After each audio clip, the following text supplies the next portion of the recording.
we had a guy who was on our team, and at the time he had another job, and he didn't disclose that. He's in his one-on-one, and he's in his car. And it's like, we have a rule on that. Like, guys, you don't come to your meetings in cars. I know we're remote, but we're not that remote, right? And so he's in his car, and he's like, hey, what are you doing? And he goes, oh, I'm at my second job, but I'm just doing it in between.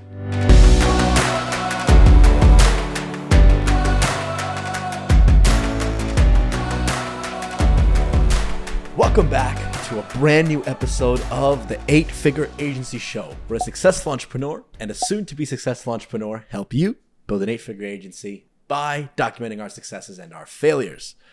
Yep. So today I am super excited because we're going to talk about horror stories. So you reached out to me and sent me a Slack and said, hey, Gary, what are some of the worst things that ever happened in your business?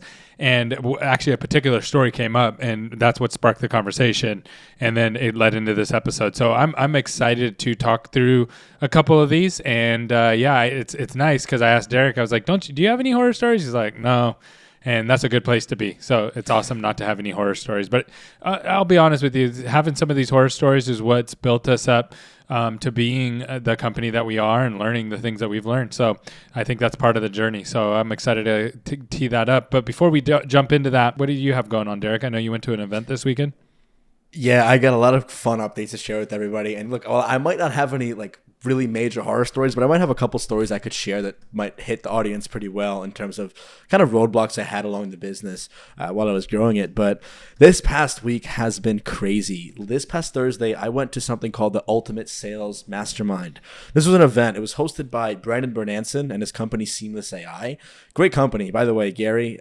Just as a complete side note, if when everybody listening to this, Seamless is great. They're actually really inexpensive. It's $100 a month, but you can skip trace all your leads. I'm sure you probably use that in your sales. We don't, but I shared it with our sales team after you were talking about it. It seems really cool.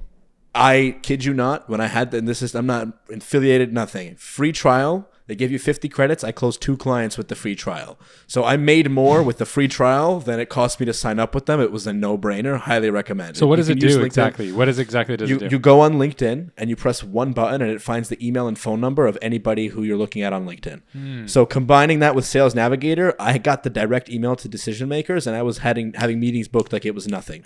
We were finding everybody's email and everybody's phone number. Huge. Well, what happens when everybody starts using that and it gets muddied down? You know what I mean? Because I get a ton. I was wondering how people are getting my email, because I have people reaching out saying crazy stuff to me directly, like, "Hey, Gary, we know you run this agency," and and I'm like, "How are they getting that?" And that's probably how. Yeah. There's so many different competitors to them. I only really know Seamless. I think the only other one I know is Apollo, but I've tried them all. And again, not affiliated. I am a customer, but Seamless has worked the best, and it's been the most affordable. But the event was fantastic. It was like 20 to 30 people. There was maybe $1 billion worth of wealth on the boat. We're on a yacht in Clearwater, Florida. They took us out into the bay. It was a 130-foot yacht. We were inside the yacht. It was crazy. So what was the point? I've never heard of an event. I mean, I've heard of small events on boats, but how many people were there? What was the purpose of the event? It was a sales mastermind, so it was called the Ultimate Sales Mastermind, and they basically gave us a workbook. I can't reach it, but it's right there. And the workbook basically went through, it was a whole day from 9 a.m. until 4 p.m. and then a 5 p.m. VIP dinner, which I was lucky to attend. And they went through everything from how to develop, your prospect list and audience list, to how to cold email, how to cold call, how to social sell, and how to close a sale in that time period. And we basically learned from Brandon and his team. All of his salespeople were there. At least some of them. It's a huge team, but some of the salespeople were there. They taught us all that infrastructure. And there was $1 billion worth of wealth in that room. There was people standing up there, like shout out to Rudolph. I have his Instagram popped up here. The guy shows up there. He's like, yeah, my company's going to do $50 million this year. We're trying to get to $100 million next year and $1 billion in 10 years. I was sitting there. I was like, okay, you got to go up there and teach with Brandon. And it was just so cool to see these people and meet them firsthand. And the craziest thing to me. Did they try to sell you something at the end, or what was okay. Yes. So yes and no, but they already sold us on the tickets, right? So I got a really good deal. I got VIP tickets for $500. That brought me and my friend out there. So $1,000, no brainer. Did they try to sell us? Yes, on a pretty expensive offer, but whatever. It's okay. What was the offer? Because they basically offered, to get a ticket to every single mastermind event coming up for the next year. Also get like exclusive Seamless stuff. It was a nice high ticket offer, like 45 grand offer too. So it was pretty pricey. But with the people in the room, I'm sure a couple of people bit on that offer. It was a good offer. Like if I had it, I would probably have made that investment. But 45 grand is a little out of the question currently. But Gary, the craziest thing, and I'll end my rant there, of the event was the VIP dinner. So I had the VIP tickets, and me and my friend literally ate dinner with Brandon himself and his VP of marketing. It was pretty insane. Like we sat next to them. Like we were talking about his cars and about all this other stuff. It was insane. That's like so to cool. me, that was crazy. Filmed some videos together too. Hopefully my team might even become partners with him on his content too for his show, but we'll see how that all works out. Yeah, possibly. I'm waiting for them to send me the footage. We'll make some samples. Bottom line is, you got to invest in yourself. You got to go to events. I have another event coming up December 1st and 2nd, and I'm super excited for it. These events, first one I've ever been to, it was so much fun. Highly recommend. No, events are really fun, and where you have to get, I think over time what happens with events, there's a couple of different things you can break them into, and this is how I use my mind. Number one, am I networking? Am I just here making contacts, trying to get deals and things like that? Lead generation, that's one.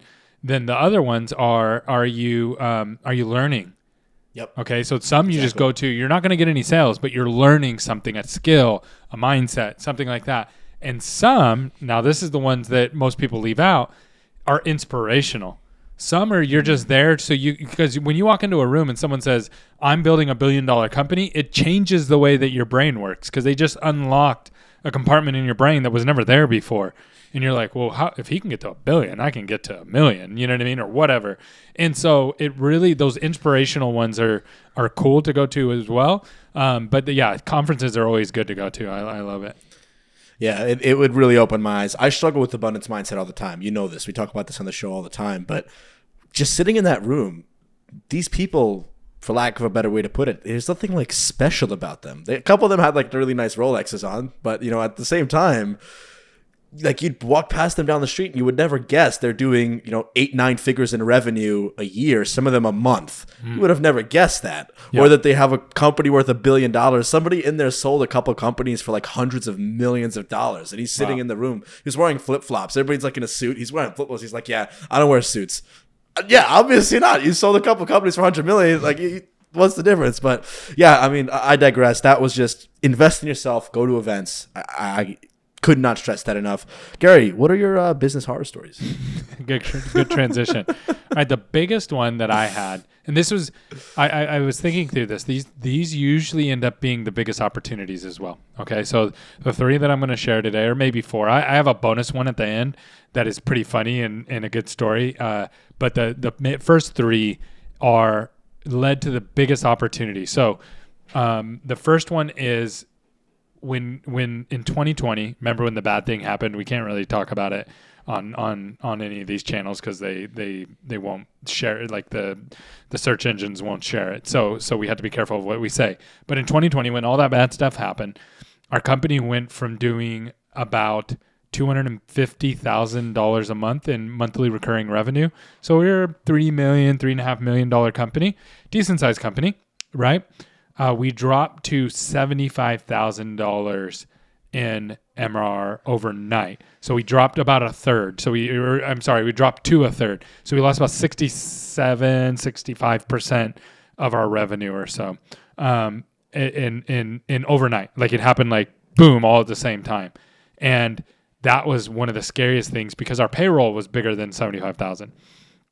So we weren't even making enough money to cover our payroll going into the next month, and we didn't know what was going to happen from that. We didn't know what the economy was going to do and all that kind of stuff. So, and we couldn't just, there were different options that we had, but that was the scariest time that I ever had in business by a long shot. What was it like going through that? I'd love to dig into that a little bit deeper. Like when you're sitting there, the thing that shall not be named hits, you lose 2/3 of your company. Like what was going through your head? Well, first thing was we didn't lose it. Like people stopped spending. So no one like quit and said, hey, we're leaving your company. So we didn't have any churn. We just had everybody cut their budgets down to like nothing, which meant we didn't have revenue, right?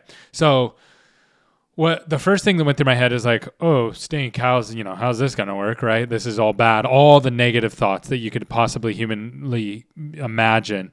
But then from there, my brain shifted to, okay, how can we take advantage of this opportunity? And so the opportunity to me was, number one, it was a couplefold. Number one was, if I can figure out how to make it through this, however long this is going to be. I didn't know if it was going to be a week, a month, 90 days, 6 months, a year. I didn't know. But if I can make it through this intact, I will get further ahead than everybody else. This will be a catapult forward in a way that other people won't be able to keep up with. And so we sat down, or I sat down, and I really started thinking through this, and had my business partner at the time. And we sat down and I said, okay, what's the worst case scenario? So let's go work through worst case scenario. Worst case scenario is this goes on for a long time. And what does that look like? Like, what does it look like if this bad thing that happened in 2020 goes on for 6 months or a year? Well, food supplies will start to break down. Water supplies will start to break down. People will riot and kill each other, and it'll be horrible, right? Like, it'll be pandemonium. Okay, well, not a lot. Like, who cares about dental marketing at that point, right? So that's worst case scenario. Nothing to really worry about there. Like, we have food and water. You know what I mean? That was it. And so, okay, well, what if it goes for? So my bet was, Derrik. So from doing a worst case analysis, my bet was that's not going to happen, and so I am going to bet that the economy is going to turn at the most like 3 months. That people are going to turn the lights back on, because that's the longest that most businesses can last, anyways. And so people are going to be not just me, but everybody and their mom's going to be pushing to, let's open things back up, and so we can get these businesses going again, right? And so here's what we did. I went out and took out a bunch of loans. So there was all these loans that you could go get, and I took out all of them, like every penny I could get my hands on. And so I built up a bunch of money, and then I went back to the team and I said, look, guys, I have this much money. We're making, this much money, and then I have this much money in reserves. That's about 90 days worth of runway. So we can stay open for the next 90 days. And I'm going to keep everybody employed. Now keep in mind, if this would have been a normal downturn where, just like what we're experiencing now in the economy, something like that, most people would have quit in that scenario. But the reason no one quit was nobody was hiring. People were not hiring people at this time. Everything was frozen. So I was very extremely transparent. And I said, guys, this is how much runway we have. My bet is that the economy is going to turn. Worst case, it doesn't. And then we'll have way bigger problems, and I'll worry about the debt and all that stuff. Who cares? If you're fighting for food and water, who cares about some debt that you have, to some banks? And so that's the bet that we made.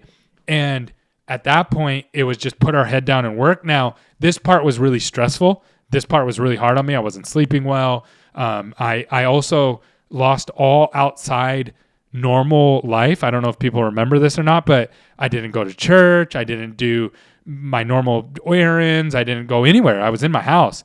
And so I was working wake up, work, sleep, wake up, work, sleep for long, long hours. And it was all new stuff too. It wasn't like, oh, do the same old stuff that you were doing. It was totally different. And I had access to a lot of clients and potential clients because they were all shut down too.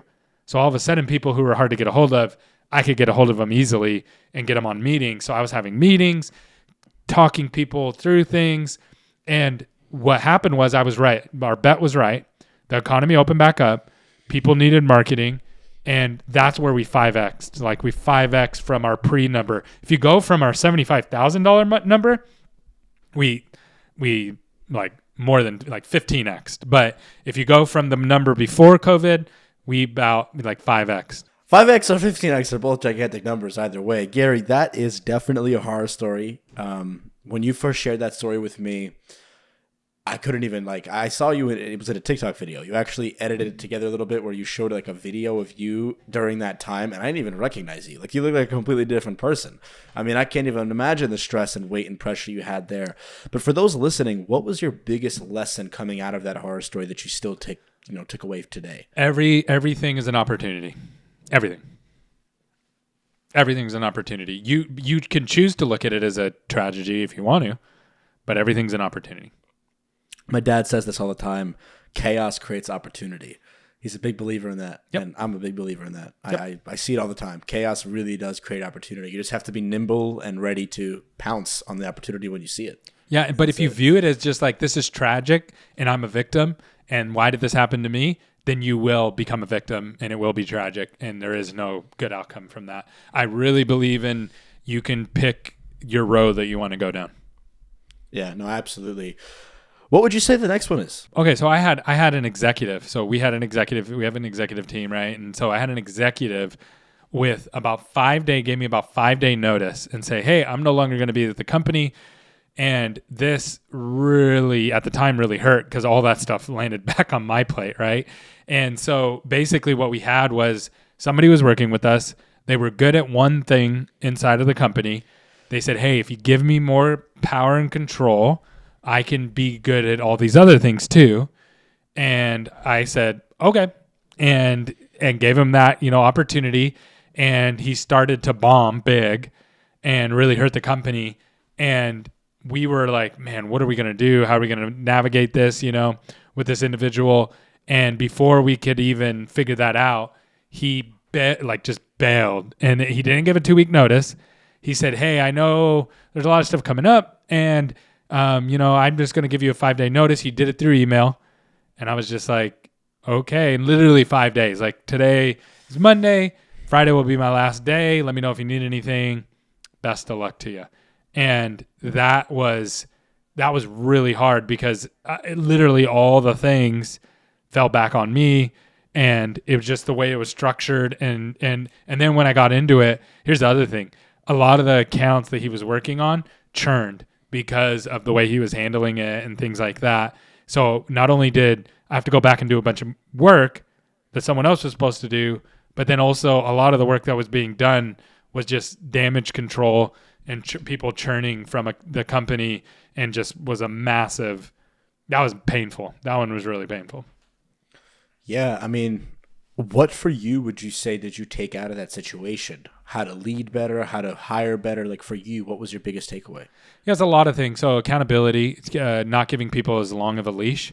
So it's on me. This wasn't this individual. Like, again, how do you frame this?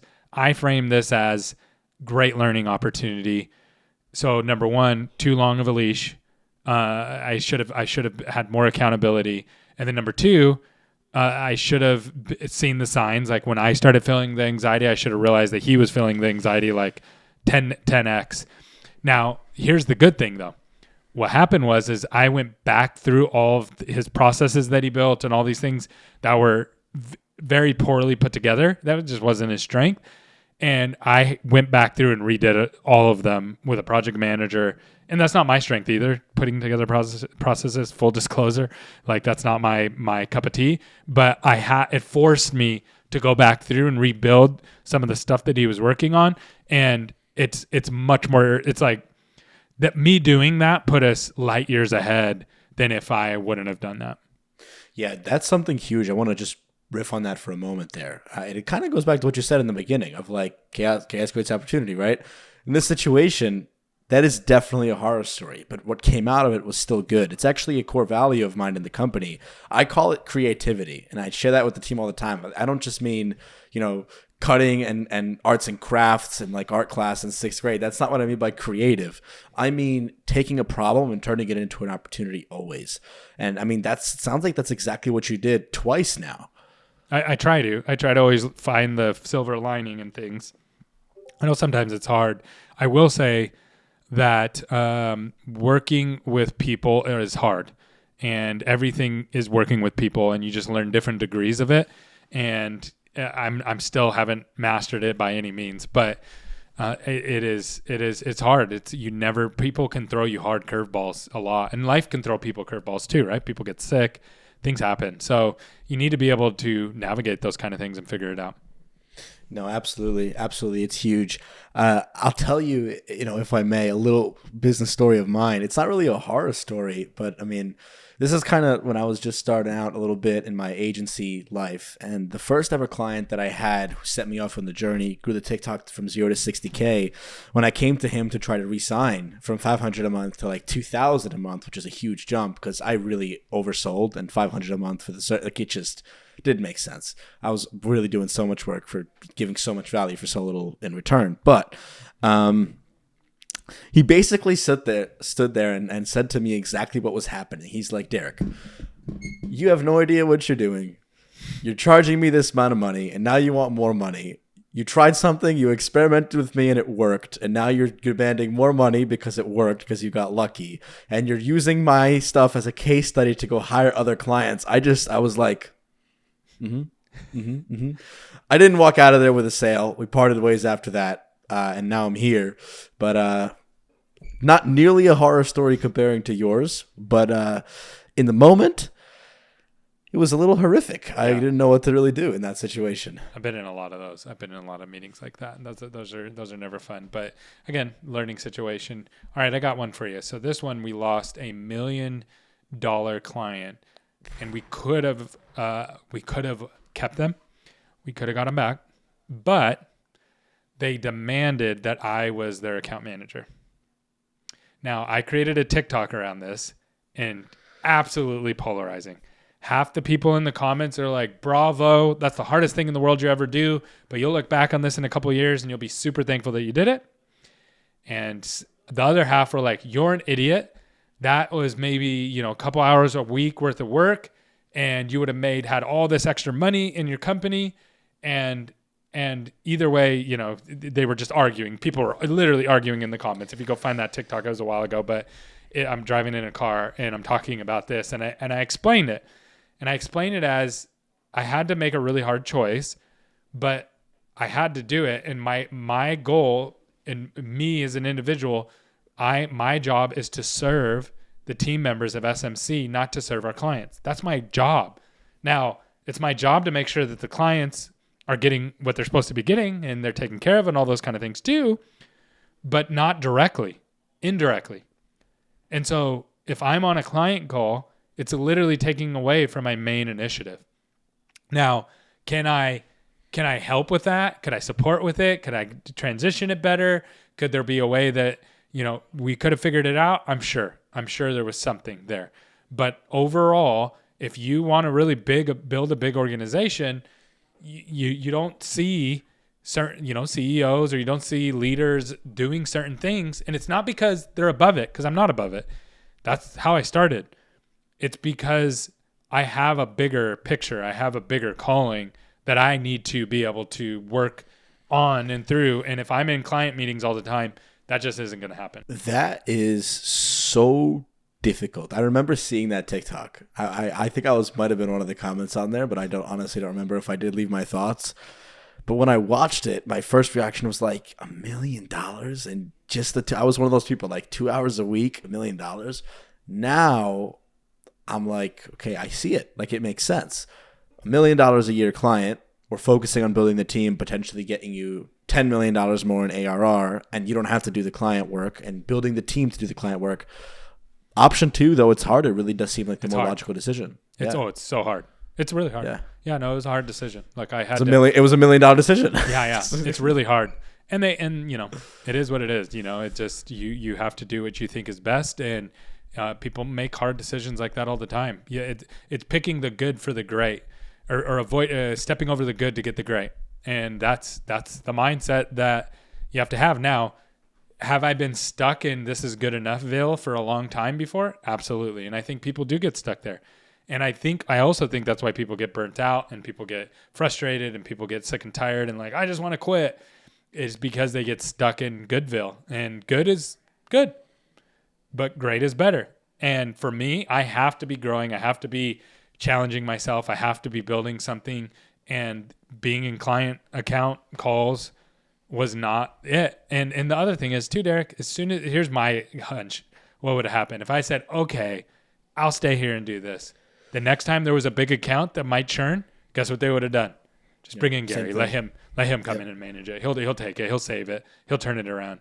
And which I don't even mind. Like, I still get involved with accounts that are having trouble, or someone's not getting what they're supposed to get. I get involved still. I have no problem getting involved. It's what is my job and what isn't my job? What is someone else's job? No, that's super valuable. I mean, for those listening, again, the biggest takeaway from this, you got to learn from mistakes. And that's why I'm so glad to have someone like Gary who's getting vulnerable and actually sharing these horror stories, because the amount of people that go through stuff like this and never talk about them for fear of just, I don't know, judgment or for what others are going to think, like, this is so valuable because you're letting people learn from their mistakes. And again, like I said, if you're listening to this, there's an underlying factor between all three of these stories, and it's the chaos creates opportunity. Every single one of these is the same. Like, at the time, it was really scary. At the time, it was really difficult. But looking back on it now, all those decisions allowed you to grow, allowed you to become better, allowed you to make better decisions, allowed you to make better decisions for your team. It allowed your team to grow. It's hard, but you got to do them. Yep. Okay, I got a funny one for you. So we had a guy who was on our team, but at the time, he had another job, and he didn't disclose that. He said, no, I still got this other job. And we were like, okay, well, you can't have another job. This isn't one of those things where you can work 4 jobs just because we're remote, you know? And he said, okay, I'll quit. So he quits the job or whatever. And he's just working with us. And he asked his direct report, hey, can I have a second job? And he told him, hey, as long as it's not like during SMC time, like when you're working, do whatever you want, man. You know, that's free world, right? Just make sure you're sleeping and taking care of yourself, right? Don't be working 24/7. And so one day he came to a team meeting, and not a team meeting. It was like a one-on-one. I'm sorry. So he comes to a one-on-one, and he's in his one-on-one, and he's in his car. And it's like, we have a rule on that. Like, guys, you don't come to your meetings in cars. I know we're remote, but we're not that remote, right? And so we have a rule on that. We have a rule: show up with your camera on. Show up. You got to be in your workplace, like wherever you work. That's fine, but just be there, not in your car or something like that. And so he's in his car, and he's like, hey, what are you doing? And he goes, oh, I'm at my second job, but I'm just doing it in between. And he's like, what do you mean you're doing it in between? And my dude was delivering pizzas. Yes. So he's at home. He's working. All right, I need to deliver this pizza. I'm going to take a quick break, go drop off my pizza. And he literally took a meeting with his supervisor delivering. As he's delivering pizzas, he's just like, I just got to get this pizza out. And I know our one-on-ones right now. And yeah, after that, obviously, we had to let him go. I'm speechless. Like, that's not... I know, it's what? Crazy. I promise, bro. I laughed so hard when I heard this story. I was like, is this a real story? I think the meeting was recorded. I might have footage of it. How much money was that pizza place paying him? Like, what? How? Some people just don't think, bro. Just some people don't. Here's what I think. Here's my theory on this. I don't think people think through what they're putting other people in the position that they have to do when they carry themselves in certain ways. Like, they have to be. I don't know. I don't even understand how delivering pizzas while working like a professional job. Like, I mean, I understand wanting to make like side income, but delivering pizzas during working hours, like go do DoorDash after work or something. I mean, I'm shocked. That's crazy. I know. Yeah, it was crazy. He didn't. Yeah, it wasn't pizza. You don't make that great of money, and he wasn't making boatloads of money, but he also wasn't being underpaid. He wasn't underpaid. He was making decent money. Anyways, we had to let him go. That's great. I'm glad you let him go. Okay, let me flip the script on you real quick. I'm going to put you on the spot here. Yeah. So you just shared 3 horror stories. I shared one that doesn't even compete, kind of in between. But what's your biggest success story? The first one that comes to mind. I would say my biggest success story in business is making the Inc. 5000 list twice, and then having or actually, you know what? The ENPS score, our ENPS score being at 86 this last time with about 100 team members. That's awesome. That's very hard to do. That would be something if you said, hey, Gary, say something that you've done that you don't think most people would be able to do. That would be the thing that I would put there. And it's not just because growth is awesome and I want growth, but helping people achieve what they want to do in their professional life and being happy about it and content about it as you grow at the same time, that to me is really, really cool. And one challenge that I really had for myself was early on, as I started to make this transition from just being a dental marketer to actually managing this team and trying to lead this team really, was I know I can do dental marketing, and I know I can do sales, and I know I can do account management, and I know I can do marketing, but can I help other people be successful at it and still grow.